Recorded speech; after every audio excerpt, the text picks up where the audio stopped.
to record a behind the scenes of Lifelike for a few days now because the the effects in this track are kind of simple, and I think it would be awesome to see more people experimenting with using editing in tracks like this. So one of the things I wanted to talk about was these transitions, um, and the way they work is with iframe removal. So it's taking pixels of the frame before the transition, and then it's using the motion of the next video to smear the pixels.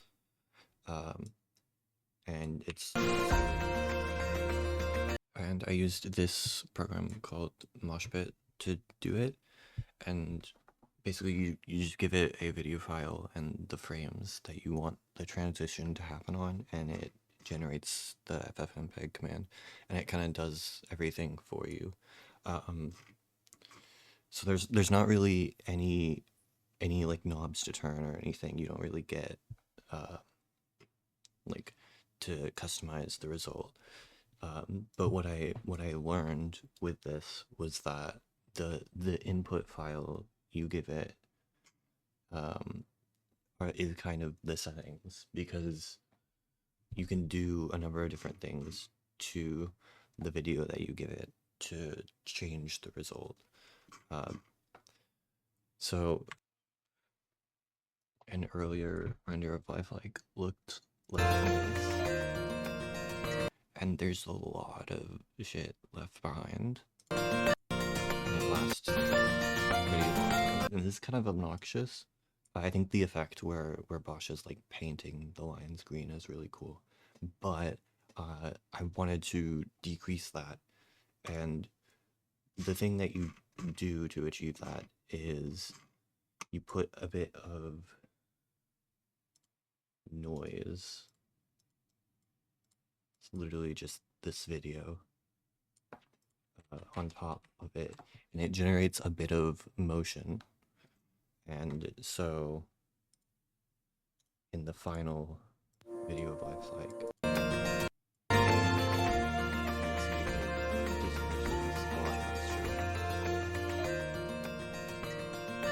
and I did this on this transition and also this one, because there's like very little background noise here, and you just have it would the old pixels would just stay around way too long. But I did not have to do that here because there's a lot of motion and noise in this scene. Figured this out like a year ago because I was trying to edit a transition like this where it goes to black, and the problem is that a solid color screen has no motion at all. So I had to kind of find this like static noise technique in order to make this work. And it's really cool, I think.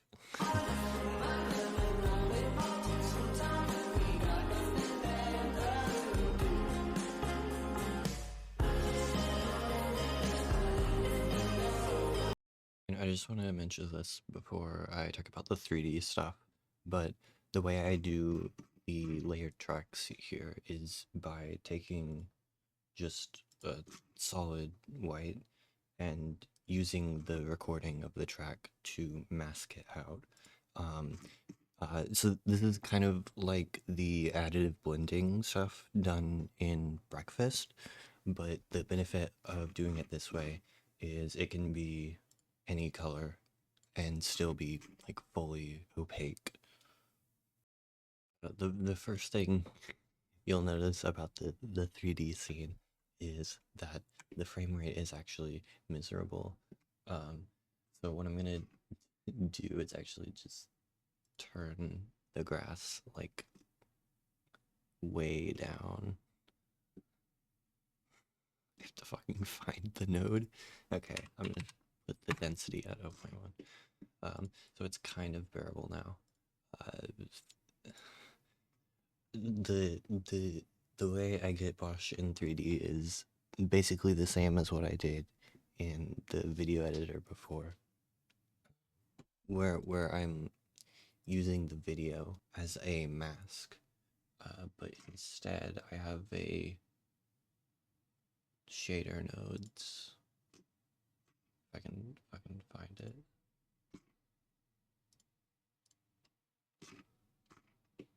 Yeah, so this is the video, and it's being used as the alpha of this like emissive material. And so if I play it, Bosch kind of seamlessly in 3D. So I think this is a really cool way to do it, and I think there's definitely different ways and maybe better ways, but this was the quickest approach that I thought of. So the reason that Bosch's movement lines up with the 3D space is because the tracking data from the camera is like imported and it's like moving with it. So there's a script for linewriter.com from Melisma, which like exports all of the camera positions of every frame to like to a JSON file, and there's also a Python script that Xavi wrote, which like imports that into Blender. The difficulty with that is that the camera positions are in like 40 FPS, like not interpolated, and you can modify the script to fix that, but I didn't want to, so I instead made it interpolate in Blender with like F curves, and I'll just put this in a paste bin. But the weird thing is this number that it divides by for the camera zoom. You just kind of have to. There's probably a better way to do this, but I just guessed this and reran it until it like matched up with the Blender world space. But yeah, you just have to. It's really stupid. You just have to guess.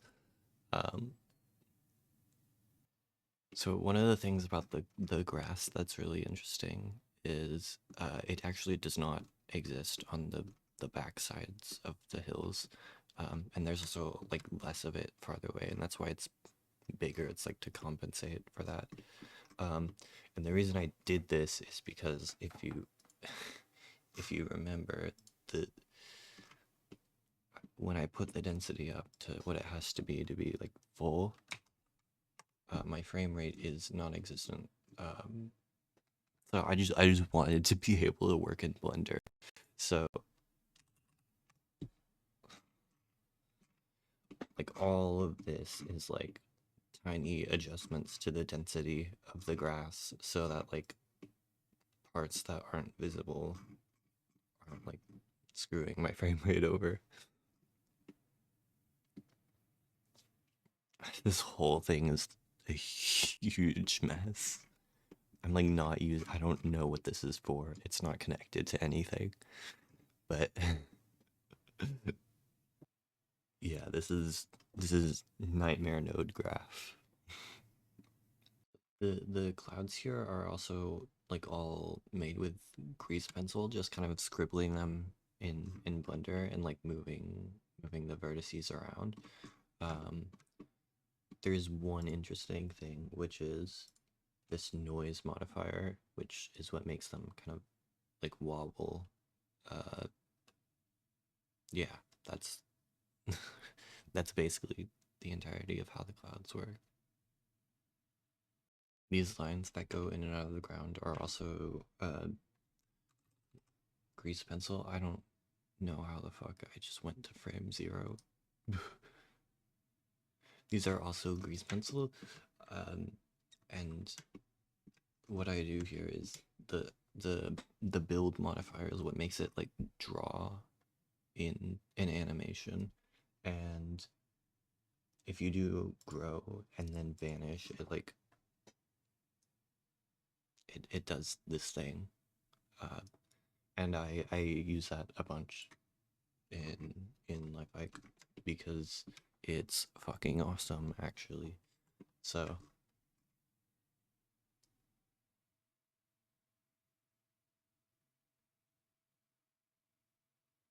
there's just a bunch of that.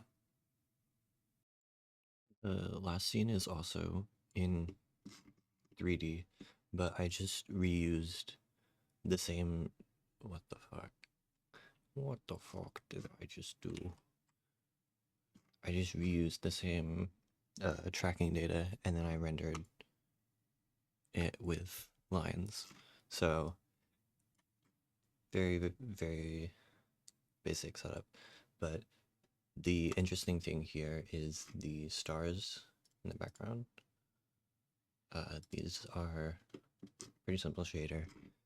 It takes the positions of the star in the world space, and then it's using Voronoi noise, which looks like that, and then it's doing like a transformation to get little dots, and then it's using this other noise, which is kind of rainbow, as the color, and using the like dots as the brightness.